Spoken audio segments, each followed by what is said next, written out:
ಎಲ್ಲ ಜುಡಿಷಿಯರಿಯ ಸ್ಟಾಲ್ವರ್ಟ್ಗಳನ್ನು, ಬಾಕಿ ಎಕ್ಸ್ಪರ್ಟ್ಗಳನ್ನು, ಲೀಗಲ್ ಸೈಡಲ್ಲಿ ಬೇರೆ ಬೇರೆ ಸಂದರ್ಭಗಳಲ್ಲಿ ಹೊಸತನವನ್ನು ಕೊಡಲಿಕ್ಕೆ ಬಂದವರ ಎಲ್ಲ ವಿಚಾರಗಳನ್ನು ಕ್ರೋಢೀಕರಣ ಮಾಡಿ ಸುಮಾರು 100 ವರ್ಷಗಳಿಗಿಂತ ಹೆಚ್ಚು ಬ್ರಿಟಿಷರ ಮೈಂಡ್ಸೆಟ್ಟಿಗೆ ಸರಿಯಾಗಿ ಏನು ಬೇಕೋ ಅದನ್ನು ಮಾಡಿದಂಥ ಕಾನೂನು ಅದು.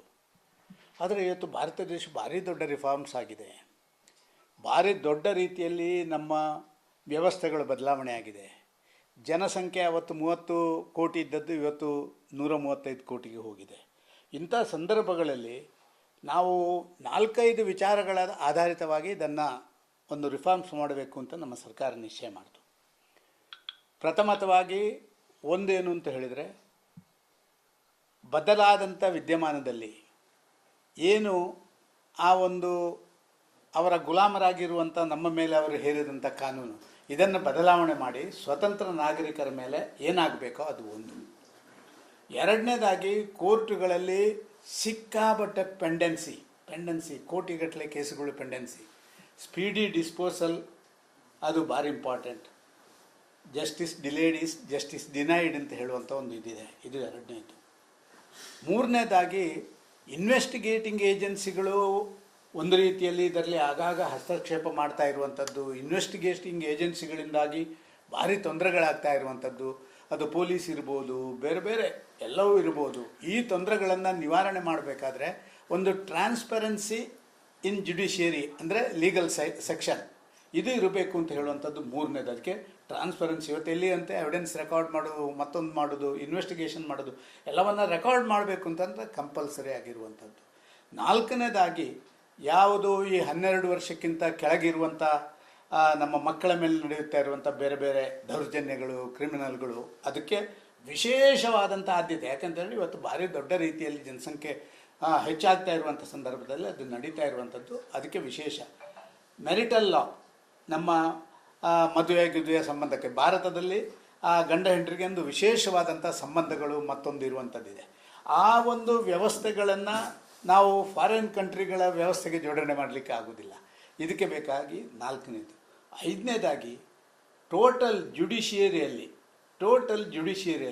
ಒಂದು ರಿಲೇಷನ್ಶಿಪ್, ಪಬ್ಲಿಕ್ ರಿಲೇಷನ್ಶಿಪ್ ಚೆನ್ನಾಗಿರಬೇಕು. ಇವತ್ತು ಪಬ್ಲಿಕ್ಕಿಗೆ ನೀವು FIR ಕೂತಲ್ಲಿಂದಲೇ ನೀವು ಆನ್ಲೈನಲ್ಲಿ ನೀವು ಮಾಡ್ಬೋದು, ನೀವು ಅಲ್ಲಿ ಹೋಗಿ ಕಂಪ್ಲೇಂಟ್ ಮಾಡಬೇಕು ಅಂತಿಲ್ಲ. That it self is A record. ನಿಮಗೆ 14 ದಿವಸದೊಳಗೆ ಏನೆಲ್ಲ ಅವರು ನಿಮ್ಮ ಕೇಸುಗಳ ಬಗ್ಗೆ ಕ್ರೋಢೀಕರಣ ಮಾಡಿದಂಥ ಮಾಹಿತಿಗಳನ್ನು ಕೊಡಬೇಕು. ಇದು ಭಾರಿ ಇಂಪಾರ್ಟೆಂಟ್. ಇವತ್ತು ಮಾಹಿತಿಗಳನ್ನು ಕೊಡದಿರುವಂಥದ್ದು. ಆದ ಕಾರಣ ನೆಕ್ಸ್ಟ್ ಸ್ಟೆಪ್ ಆಫ್ ಇನ್ವೆಸ್ಟಿಗೇಷನ್ಗೆ ಮುಂದಿನದನ್ನು ಮುಚ್ಚಿ ಹಾಕಲಿಕ್ಕೆ ಆಗೋದಿಲ್ಲ.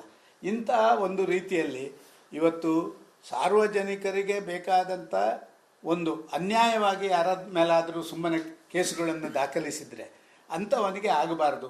ಆದ ಕಾರಣ ಒಂದು ಭಾರಿ ಸ್ಪೀಡಿ ಡಿಸ್ಪೋಸಲ್, ಎರಡನೇದಾಗಿ ಪೊಲೀಸು ಮತ್ತು ನಮ್ಮ ಸಾರ್ವಜನಿಕರಿಗೆ ಇದೊಂದು ಚೆನ್ನಾಗಿ ಒಂದು ರಿಲೇಷನ್ಶಿಪ್ ಮೇಂಟೈನ್ ಮಾಡುವಂಥದ್ದು, ಟ್ರಾನ್ಸ್ಪರೆನ್ಸಿ ಇನ್ ಜುಡಿಷಿಯರಿ ಮೂರನೇದು, ಸ್ಪೀಡಿ ಡಿಸ್ಪೋಸಲ್ ನಾಲ್ಕನೇದು, ಒಟ್ಟು ಆ ಒಂದು ಗುಲಾಮಗಿರಿಯ ಮೈಂಡ್ಸೆಟ್ಟಿಂದ ಹೊರಗೆ ಬರುವಂಥದ್ದು. ಈ ರೀತಿ ಇಂಥ ವಿಚಾರಗಳನ್ನು ಇಟ್ಕೊಂಡು ಸುಮಾರು 2-2.5 ವರ್ಷದಿಂದ ಇದರ ಅಧ್ಯಯನಗಳನ್ನು ಮಾಡಿ ಇವತ್ತು ತರುವಂಥದ್ದಾಗಿದೆ. ಒಂದು ಪ್ರಾಯಶಃ ಈ ದೇಶದ ಒಂದು ಸ್ವತಂತ್ರ ಭಾರತ ಅಂತ ಹೇಳುವುದಕ್ಕೆ ಈ ಒಂದು 3 ಯಾವುದು ನಮ್ಮ ಕ್ರಿಮಿನಲ್ ಪ್ರೊಸೀಜರ್ ಕೋಡ್, ಈಗ ಹೊಸ ಇದರ ಪ್ರಕಾರ ನಾವು ಹೇಳುವಂಥದ್ದು ಒಂದು ನಿಮ್ಮ ನಾಗರಿಕ ಸುರಕ್ಷಾ ಸಂಹಿತ 1, ಭಾರತೀಯ ನ್ಯಾಯ ಸಂಹಿತೆ 1 ಹಾಗೂ ಸಾಕ್ಷಿ ಅಧಿನಿಯಮ ಅಂದರೆ ಎವಿಡೆನ್ಸ್ ಆ್ಯಕ್ಟ್, ಈ 3 ಕೂಡ ನಾವು ಇದು ಮಾಡುವಂಥ ಕೆಲಸ ಕಾರ್ಯಗಳನ್ನು ಮಾಡಿರುವಂಥದ್ದು ಒಂದು ದೊಡ್ಡ ಇತಿಹಾಸವನ್ನು ನಿರ್ಮಾಣ ಮಾಡಿದೆ ಅಂತ ನಾನು ಭಾವಿಸ್ತಾ ಇದ್ದೇನೆ. ಇದರಿಂದ ಬಹುಶಃ ಮುಂದಿನ ಒಂದು 3-4 ವರ್ಷಗಳಲ್ಲಿ ನಮ್ಮ ಕೋರ್ಟ್ಗಳಲ್ಲಿರುವಂಥ ಕೇಸುಗಳ ಸಂಖ್ಯೆ ಕಡಿಮೆ ಆಗ್ಬೋದು. ಅನಗತ್ಯವಾದಂಥ ಯಾವುದನ್ನು ಶಿಕ್ಷೆ ಹಾಕಿ ಅವರನ್ನು ಇದು ಮಾಡುವಂಥ ಈ ರೀತಿಯ ಕೇಸುಗಳು ಇದು ಕಡಿಮೆ ಆಗ್ಬೋದು. ಮತ್ತು ಫಿಯರ್ ಸೈಕಾಸಿಸ್ ಕ್ರಿಯೇಟ್ ಆಗುತ್ತೆ.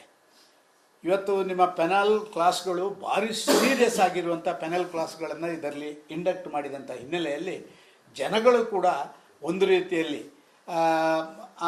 ಕ್ರಿಮಿನಲ್ ಆ್ಯಕ್ಟಿವಿಟೀಸ್ ಕಡೆ ಹೋಗೋದು ಕೂಡ ಕಡಿಮೆ ಆಗ್ಬೋದು ಅಂತ ಹೇಳುವಂಥದ್ದು